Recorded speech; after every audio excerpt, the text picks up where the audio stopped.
So hello everyone. आज काफ़ी एक इंटरेस्टिंग टॉपिक लेकर मैं शुभम आप सभी के सामने uh, उपस्थित हुआ हूँ और आज का जो टॉपिक है दैट इज़ इंडियन फिलोसफी। तो हम एनसीईआरटी की 11th क्लास की जो ओल्ड एनसीईआरटी है उसकी 11th क्लास की जो एंशियंट हिस्ट्री वाली किताब है उसका डिस्कशन कर रहे हैं और ये एक पूरी कंप्लीट डिस्कशन सीरीज है। अगर आप देखें, अगर आपने पुराने लेक्चर नहीं देखे तो आप जरूर जाकर आईएस सोशल के चैनल पर जाकर प्लेलिस्ट में आप चैप्टर बाय चैप्टर सारे लेक्चर्स देख सकते हैं। तो आज का टॉपिक है इंडियन फिलोसफी, जिसमें हम योगा फिलोसफी, संख्या, चारवाक, अजीवक, बुद्धिज्म, जैनिज्म, ये जितनी भी फिलोसफीज हैं उनके बारे में हम डिस्कशन करने वाले हैं।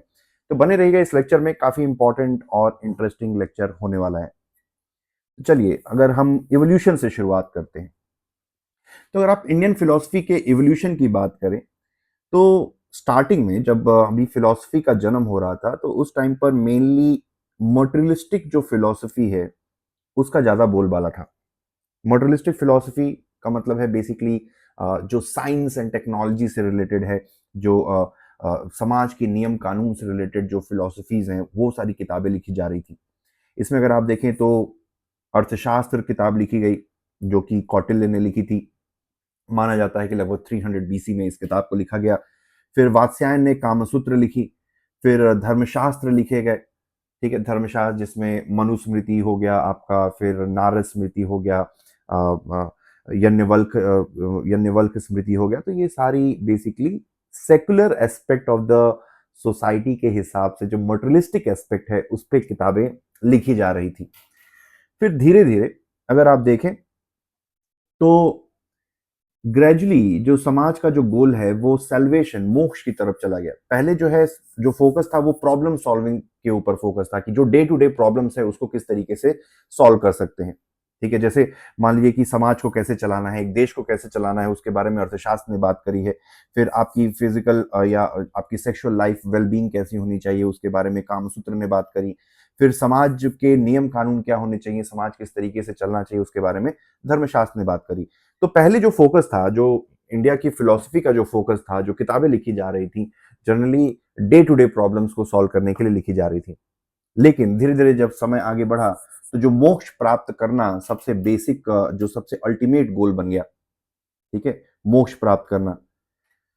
तो आप देखेंगे कि 6th सेंचुरी बीसी से 3rd सेंचुरी एडी के बीच में इंडिया की जो फिलॉसफी है, जो इंडियन थॉट है, वो ग्रेजुअली शिफ्ट हो गया मटेरियल परसूट से ultimate goal of life that is मोक्ष, यानी कि सैल्वेशन।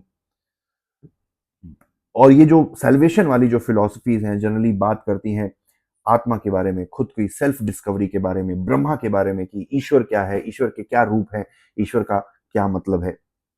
ये लोग बात करते हैं स्पिरिचुअल नॉलेज के ऊपर, एथिक्स, मेडिटेशन, लिबरेशन, ये वाले एरियाज में बेसिकली ये फिलोसफीज डील करती हैं। इस टाइम पर अगर आप देखें तो अराउंड 800 बीसी के टाइम पर उपनिषदों को लिखा गया। इसी टाइम पर बुद्धिज्म, जैनिज्म और ये सारे जो स्पिरिचुअल ट्रेडिशंस उन्होंने जन्म लिया। ठीक है, और ये जो भी फिलोसफी थी बेसिकली उनका अल्टीमेट गोल था कि मोक्ष किस तरीके से प्राप्त करना है, what should be the rightest way, most right way of attaining salvation. That was the major area of discussion of these philosophies. तो इसी क्रम में अगर आप देखें तो डेवलपमेंट हुआ आस्तिक स्कूल ऑफ फिलोसफी का, जिसको हम शाद दर्शन भी कहते हैं। शाद दर्शन इसलिए कहते हैं क्योंकि 6 फिलोसफीज हैं। पहला है न्याय, वैशेषिका, संख्या फिलोसफी, योगा फिलोसफी, मीमांसा फिलोसफी और वेदांता फिलोसफी।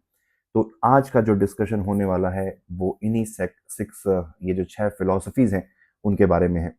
तो चलिए शुरुआत करते हैं एक एक करके। आगे बढ़ने से पहले थोड़ा सा क्लासिफिकेशन देख लेते हैं।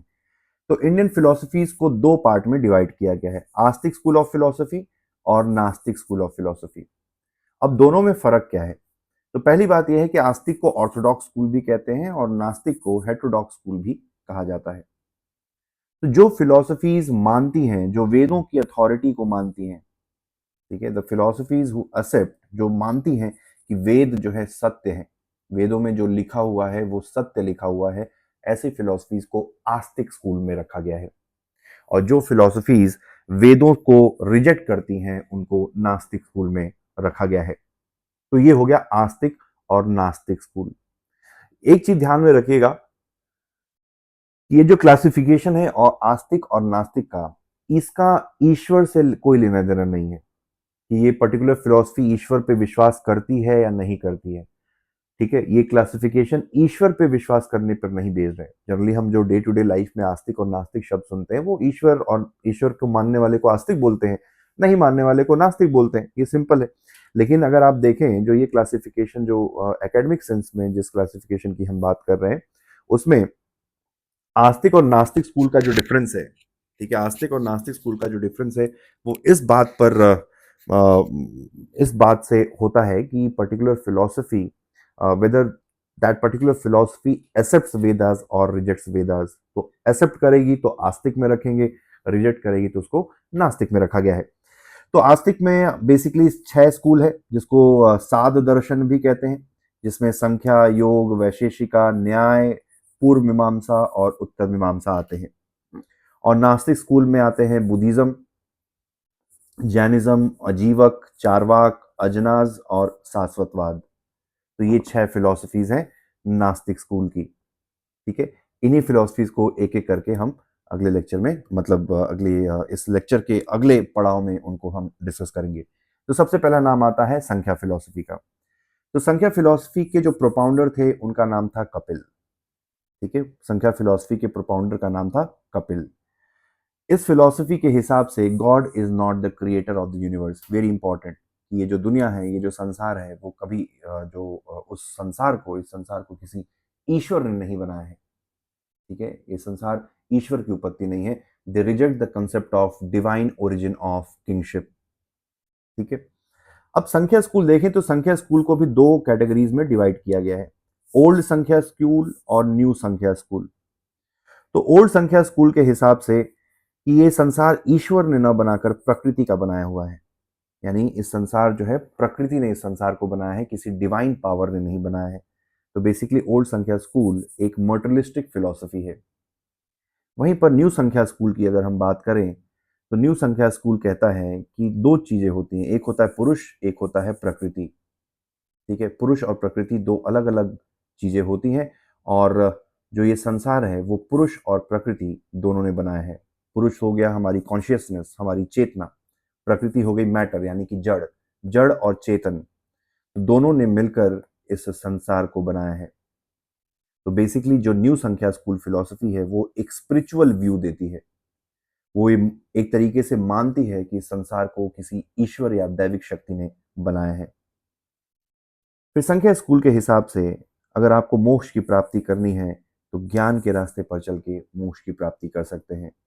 जिस दिन हम पुरुष और प्रकृति के बीच के डिफरेंस को समझ जाते हैं, उस दिन हमें मोक्ष मिल जाता है। ठीक है, तो ये फिलॉसफी बात करती है कि अगर हमें मोक्ष प्राप्त करना है, तो liberation can be achieved by attainment of true knowledge. सत्य के रास्ते पर चलकर सही ज्ञान प्राप्त करके हम मोक्ष प्राप्त कर सकते हैं। और ज्ञान प्राप्त करने के 3 साधन हैं, 3 तरीके हैं जिससे हम ज्ञान प्राप्त कर सकते हैं। पहला है परसेप्शन, ठीक है, जो हम देखते हैं, हमारा जो नजरिया है। दूसरा है इन्फेरेंस, ठीक है, जिससे हम कुछ देखते हैं, उससे कुछ अनुमान लगाते हैं। और तीसरा है हियरिंग, जो कुछ हम सुनते हैं। ठीक है, तो हमारा प्रत्यक्ष आंखों देखा कुछ होता है, जो प्रत्यक्ष नहीं होता, आंखों देखा नहीं होता है, फिर भी हम अनुमान लगा लेते हैं कि हाँ ऐसा होगा। कि जैसे मान लीजिए कि हमने कहीं दूर से धुआं उठते हुए देखा, तो हमने अनुमान लगा लिया कि वहां पर आग जरूर होगी। तो ये भी एक ज्ञान प्राप्त करने का तरीका है। और तीसरा है कि किसी ने आके हमें बताया कि भैया फलानी जगह पर आग लगी है, तो ये भी ज्ञान प्राप्त करने का एक तरीका है। तो ज्ञान प्राप्त करने के 3 तरीके हैं। They are 3 different sources. One is कि भाई मैंने खुद देखा कि वहां आग लगी है कि नहीं, ठीक है। या दूसरा, मैंने दूर से कहीं धुआं देखा और मैंने अनुमान लगा लिया कि आग लगी हुई है। और तीसरा कि किसी ने आके मुझे बताया कि वहां आग लगी हुई है। These are the 3 sources of knowledge. अगली जो फिलॉसफी है, उस फिलॉसफी का नाम है योगा फिलॉसफी। योगा फिलॉसफी को जन्म दिया था पतंजलि ने। तो पतंजलि के हिसाब से अगर हमें मोक्ष प्राप्त करना है, तो हमें मेंटल डिसिप्लिन की जरूरत होगी, यानी कि दिमाग को अपने वश में कर कर ही हम मोक्ष प्राप्त कर सकते हैं, ऐसा पतंजलि ने कहा था। और दिमाग को वश में करने के लिए योग की जरूरत है। योगिक जो भी आसन होते हैं, प्राणायाम होता है, इसके माध्यम से हम मोक्ष को प्राप्त कर सकते हैं। ठीक है, तो जैसे आप देखे होंगे कि योग अष्टांग योग का एक शब्द है, जिसमें यम, नियम, आसन, प्राणायाम, प्राणायाम, प्रत्याहार, धारणा, धर्म, धारणा, ध्यान और समाधि। तो ये छह इसमें these are the 6 limbs of yoga. हालांकि इसमें 6 ही दिया हुआ है, इसमें 6 लिखा हुआ है फोटो में, लेकिन 8 लिम्स होते हैं। ठीक है, यम, फिर दूसरा नियम, यम नियम यहाँ पे मिसिंग है, बाकी आसन, प्राणायाम, प्रत्याहार, धारणा, ध्यान, समाधि, ये सब 6 लिम्स ऑफ योगा में आते हैं। तो अगर देखा जाए तो संख्या स्कूल और योगा स्कूल काफी ज्यादा मिलती जुलती फिलॉसफी है। ठीक है, तो बेसिकली जो अगर संख्या स्कूल देखें तो संख्या स्कूल बेसिकली पुरुष और प्रकृति के बारे में बात करती है, लेकिन ये ईश्वर के कंसेप्ट को रिजेक्ट करती है। ठीक है, वहीं पर जो योगा स्कूल है वो संख्या स्कूल को मानती तो है, ठीक है, लेकिन ये ईश्वर पर विश्वास करती है। तो मेन जो डिफरेंस अगर आप देखें संख्या स्कूल और योगा स्कूल में ये है कि संख्या स्कूल ईश्वर को रिजेक्ट करती है, वहीं पर योगा स्कूल ईश्वर को एक्सेप्ट करती है कि ईश्वर मौजूद है। दोनों का बेसिकली अगर आप देखें, दोनों का ये मानना है कि अगर आपको मोक्ष प्राप्त करना है तो ज्ञान के रास्ते पर चलकर ही मोक्ष प्राप्त कर सकते हैं। तो काफी हद तक संख्या और योग जो फिलॉसफीज हैं वो सिमिलर हैं, लेकिन जो मेन आइडियोलॉजिकल डिफरेंस है कि संख्या रिजेक्ट करती है कि ईश्वर होता है, वहीं पर जो योगा फिलॉसफी है वो ये मानती है कि ईश्वर होता है। ठीक है, तो मोटा मोटा अगर आप देखें योगा फिलॉसफी सिंपल ये कहती है भाई देखो, मोक्ष प्राप्त करना है तो हमें अपने दिमाग को, अपने मन को अपने वश में करना पड़ेगा, और मन को वश में करने के लिए योग की जरूरत है। बिना योग के आप अपने मन को, अपने दिमाग को वश में नहीं कर सकते। ठीक है, और जिस दिन हमने मेंटल डिसिप्लिन एस्टैब्लिश कर ली, उस दिन हमें आत्मज्ञान हो जाएगा और हमें लिबरेशन मिल जाएगा। तो ये योगा की फिलॉसफी है। अगली फिलॉसफी है न्याय फिलॉसफी। न्याय फिलॉसफी दी थी बेसिकली गौतम ने। उन्होंने एक किताब लिखी न्याय सूत्र, और इसी न्याय सूत्र में उन्होंने न्याय फिलॉसफी की चर्चा करी है। तो न्याय फिलॉसफी के हिसाब से न्याय फिलॉसफी सिंपल कहती है कि भाई अगर आपको मोक्ष प्राप्त करना है तो ज्ञान के माध्यम से ही आप मोक्ष प्राप्त कर सकते हैं। और ज्ञान जो आप ऐसा नहीं है कि किसी भी टाइप के ज्ञान से आपको मोक्ष मिलेगा। ज्ञान आपका बेसिकली ट्रू नॉलेज होना चाहिए। ऐसा नहीं कि कोई भी इंफॉर्मेशन, कोई भी knowledge is not a true knowledge. हमेशा सत्य के ज्ञान अगर आपको प्राप्त करना है तो सत्य ज्ञान से ही आपको मोक्ष मिलेगा। और there are some valid sources of knowledge. तो ये फिलॉसफी ये कहती है कि भाई आपको नॉलेज के थ्रू ही आपको सेल्वेशन मिलेगा, लेकिन नॉलेज आपका किस किस माध्यम से आप उस नॉलेज को गैदर कर रहे हैं, दैट इज वेरी इंपॉर्टेंट। ठीक है, कहीं सुनाई बातों पर विश्वास नहीं करना है, हमेशा there should be some logic behind it. तो बेसिकली ये फिलॉसफी ये कहती है कि लॉजिक और सिस्टमैटिक थिंकिंग के माध्यम से ही आपको किसी ज्ञान को प्राप्त करना है। कहने का मतलब अगर किसी ने बोल दिया कि पीपल के पेड़ पे भूत रहता है तो आपको नहीं मानना है जब तक आपने लॉजिकली उसको एस्टैब्लिश ना कर लिया हो। तो systematic thinking, rational thinking, empirical evidences और लॉजिकल थिंकिंग के बेसिस पर ही हमें किसी ज्ञान को एक्सेप्ट करना चाहिए। तो जब तक आपने किसी ज्ञान को लॉजिक और रैशनैलिटी के तराजू पे नहीं तोला है, तब तक उस ज्ञान को आपको नहीं मानना चाहिए, ऐसा ये फिलॉसफी कहती है। तो एक तरीके से ये फिलॉसफी लॉजिकल थिंकिंग पे काफी ज्यादा एम्फसाइज करती है। ठीक है, अगर देखें तो ये फिलॉसफी आत्मा के कंसेप्ट पे विश्वास करती है, और ये कहती है कि हमारी जो आत्मा है उसको मोक्ष तभी मिलेगा जब हम अपने नॉलेज और अपने एक्सपीरियंसेस के थ्रू उस ज्ञान को प्राप्त कर सकें। ठीक है, उस ज्ञान के को प्राप्त कर सके।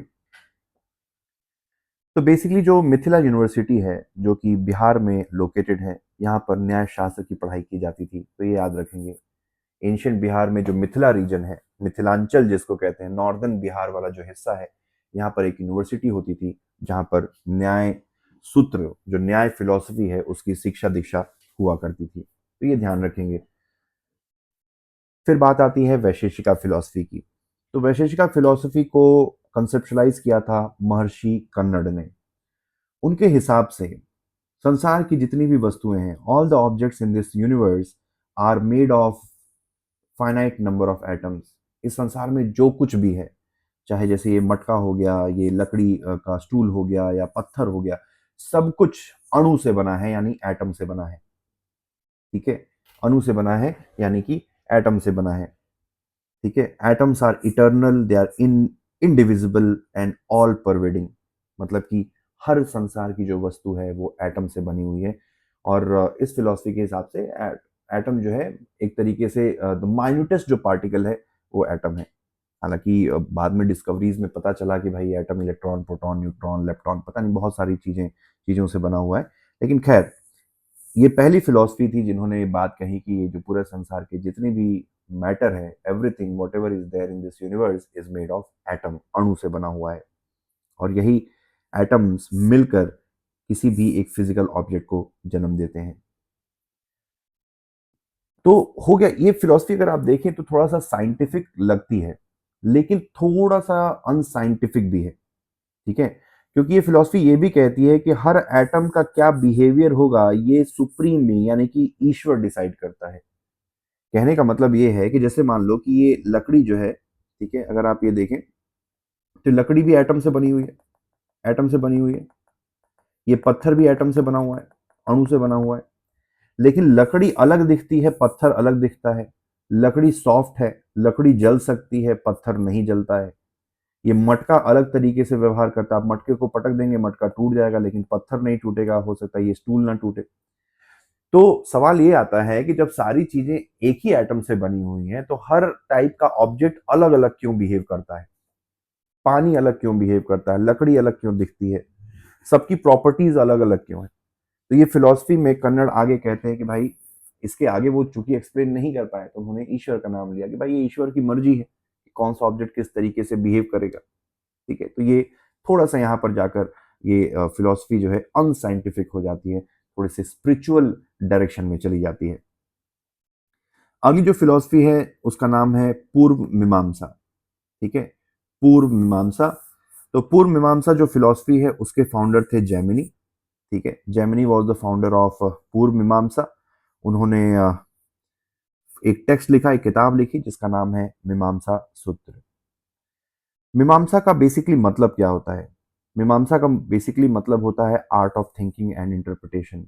हमारे सोचने समझने, हम कोई चीज कैसे देखते हैं, कैसे सोचते हैं और कैसे समझते हैं, इस पूरे प्रोसेस को मीमांसा कहा जाता है। तो बेसिकली अगर मोटा मोटा देखें, अगर की बिलीफ्स की बात करें मीमांसा की, तो मीमांसा ये कहता है कि Vedas are the ultimate truth. जो कुछ भी वेद में लिखा हुआ है वो सत्य है। Vedas are eternal, they are authorless and they are the ultimate source of knowledge. और अगर हमें मोक्ष प्राप्त करना है तो वेदों के बताए हुए रास्ते पर चलना होगा। कि अगर हमें मोक्ष की प्राप्त करनी है तो जो कुछ भी वेदों में लिखा हुआ है उसको हम वैसे का वैसा फॉलो करें, उन सारे रिचुअल्स को फॉलो करें। तो वेदों के बताए हुए रास्ते पर चलकर वैदिक रिचुअल्स को फॉलो करके हमें मोक्ष मिल सकता है, सिंपल ये फिलॉसफी कहती है। ठीक है, ये फिलॉसफी आगे कहती है कि अगर हम वेदों के जितने भी रिचुअल्स हैं अगर उसको सही सही तरीके से परफॉर्म करें, ठीक है, धर्म को सही सही तरीके से परफॉर्म करें तो हमें मोक्ष मिल जाएगा। ठीक है, ये सिंपल है। जैसे बाकी सबने बोला, किसी ने बोला कि ज्ञान के रास्ते पे चल के आपको मोक्ष मिलेगा, योगा ने बोला कि मन को अपने वश में करने पर आपको मोक्ष मिलेगा। वैसे ही ये पूर्व मीमांसा कहती है कि भाई वेदों में जो लिखा हुआ है ज्यादा कुछ दिमाग नहीं लगाना, जो वेदों में लिखा है उसको आप फॉलो करिए, आपको मोक्ष मिल जाएगा। एक बहुत ही इंपॉर्टेंट बात है पूर्व मीमांसा के बारे में कि पूर्व मीमांसा कहती है कि देर इज नो गॉड। ठीक है, कि God is not the creator of the universe, यानी कि ये संसार किसी ईश्वर ने नहीं बनाया है। ये बहुत इंपॉर्टेंट चीज है, इसको याद रखेंगे। ठीक है, कि दिस फिलॉसफी, इस फिलॉसफी के हिसाब से there is no divine creator of the universe. अगली जो फिलॉसफी आती है उसका नाम है उत्तर मीमांसा। उत्तर मीमांसा जिसको हम वेदांता भी कहते हैं। वेदांता यानी and part of the Vedas. तो ये जो फिलॉसफी है बेसिकली आप देखेंगे ये फिलॉसफी उपनिषद के ऊपर बेस्ड है। उपनिषद को भी तो वेदांता कहते हैं। ठीक है, तो इस फिलॉसफी को लिखा था, बेसिकली कंसेप्शलाइज किया था भद्रायना ने। कहीं कहीं पर आपको वेदव्यास का भी नाम देखने को मिलेगा।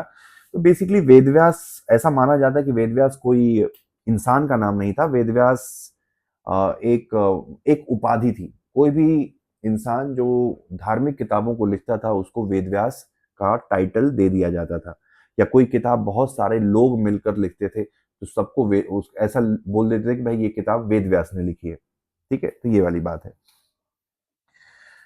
तो उत्तर मीमांसा बेसिकली उपनिषद के ऊपर बेस्ड है। ठीक है, और ये स्कूल कहता है कि अगर आप उपनिषद के बताए हुए जो फिलोसफिकल टीचिंग्स है अगर आप उसको फॉलो करेंगे तो you will be able to realise the Brahma. ठीक है, you will be able to realise the Brahma. ये फिलोसफी ये कहती है कि इस संसार में जो ब्रह्म है वही सत्य है, बाकी सब कुछ मिथ्या है। ठीक है, इस Brahma is the only reality and everything else is an illusion. ब्रह्म सत्य, जगत मिथ्या। ठीक है, फिर इस फिलॉसफी के हिसाब से ईश्वर में और इंडिविजुअल सोल में कोई फर्क नहीं है। अद्वैत की बात करता है कि there is no difference between the human being and the god. ठीक है, दोनों बराबर हैं, हम उसी परम पिता परमेश्वर की संतानें हैं, we are the part of the same god. ठीक है, और इसी वजह से अगर हमें जिस दिन आत्मज्ञान हो जाए या ब्रह्म ज्ञान हो जाए, यानी ईश्वर का के बारे में जिस दिन हमें पता चल जाए या खुद के बारे में जिस दिन हमें पता चल जाए उस दिन हमें मोक्ष मिल जाएगा। ठीक है, तो यही बात है कि बेसिकली अगर आप देखें तो हमारे पास ज्ञान नहीं होता, इस वजह से कई बार हम इल्यूजन में, माया में फंसे होते हैं और एक रस्सी को भी सांप समझ लेते हैं। लेकिन जब उस जिस दिन ज्ञान का दीपक जलता है उस दिन हमें सच्चाई पता चल जाती है कि जिसको हम सांप समझ रहे थे वो बेसिकली दरअसल एक रस्सी थी। तो ज्ञान के दीपक से हम माया यानी इल्यूजन की जो परत चढ़ी है हमारे आंखों पे, उसको हम हटाकर सत्य देख पाएंगे। और सत्य जिस दिन हमने देख लिया, यानी कि जिस दिन हम अपने बारे में जिस दिन हमें पता चल गया या हमें जब ईश्वर के बारे में पता चल गया उस दिन हमें हमारा जो मोक्ष प्राप्त करने का जो अड़चन है, जो रुकावट है, वो हमेशा हमेशा के लिए दूर हो जाएगी। तो सिंपल वेदांता फिलॉसफी ये कहती है कि अगर आपको मोक्ष प्राप्त करना है तो रियलाइजिंग द सेल्फ, आत्मज्ञान या ब्रह्म ज्ञान, जिस दिन आपको ये ज्ञान मिल गया आपको मोक्ष मिल जाएगा, सिंपल। ठीक है, तो ये था basically 6 Astik school of Indian philosophy. अगले लेक्चर में हम अजीवक और चार्वाक फिलोसफी के बारे में देखेंगे, तो अगला लेक्चर भी काफी इंपॉर्टेंट होगा, तो बने रहिएगा। अगले लेक्चर में मिलते हैं और अजीवक और चार्वाक फिलोसफी के बारे में हम अपना डिस्कशन करेंगे। काफी इंटरेस्टिंग टॉपिक है, इसको अगले लेक्चर में देखेंगे। तो thank you, thanks for watching. अगर आपको ये लेक्चर पसंद आया तो do subscribe to this channel and also like it and also share with your friends. So you are watching I social channel. My name is Shubham, signing off. Thank you.